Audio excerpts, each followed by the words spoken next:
ఏమిటి ఇలా వచ్చారు? స్నేహం విలువ, ప్రేమకు అర్థం ఒకసారి గుర్తు చేయాలని వచ్చాం గిరి. అవన్నీ అందరం బాగున్న రోజులు అంటే మాటలు. ఇప్పుడు రోజులు మారిపోయాయి. అంత మాట అనొద్దు గిరి. అన్నయ్య నిర్దోషాన్ని నిరూపించగలిగింది నువ్వు ఒక్కడివే. అసలు నేరస్తులు ఎవరో తెలిసిన వాడివి నువ్వు ఒక్కడివే. దయచేసి మా అన్నయ్యకు ఏ నేరం తెలియదని అందరి ముందుకొచ్చి చెప్పు. మా అందరి జీవితాలు నిలబెట్టు. మా ఇంట్లో మళ్ళీ దీపం వెలిగించాల్సింది నువ్వే గిరి. ఎవరు చేసిన పొరపాట్లు వాళ్ళు అనుభవించాల్సిందే. ఎవరితో నాకే బంధం లేదు. ప్లీజ్ అలా మాట్లాడుకు గిరి.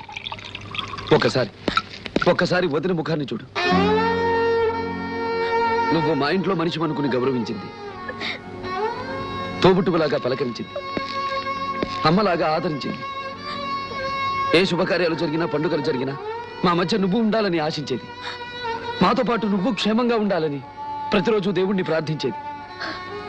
అటువంటి మా వదిన ఈ రోజు తన మంగళసూత్రాన్ని కాపాడమని అడగడానికి నీ గుమ్మంలోకి వచ్చి నిలబడింది. సెంటిమెంట్స్ నన్ను సుఖపెట్టలేవు. ఈ సెంటిమెంట్స్ నా ఆస్తుల్ని అంతస్తుని పెంచలేవు. అనవసరంగా సెంటిమెంట్ వచ్చులో నన్ను బిగించాలని ప్రయత్నించకు. నువ్వే అంత మాట అంటే మా కుటుంబాన్ని రక్షించేది ఎవరికిది? నీకు చేతులెత్తి నమస్కారం చేస్తాను. అసలు దుర్మార్గులు ఎవరో న్యాయస్థానంలో చెప్పి మా అన్నయ్యను కాపాడుగిరి. What is this nonsense? కన్నీళ్లు పెట్టుకుని కరిగించాలని చూస్తే నాకు చాలా ఎనర్జీ. ముందు బయటకెళ్ళండి. వదిలే, నువ్వు ఇంటికెళ్ళు. నేను ఇప్పుడే వస్తాను.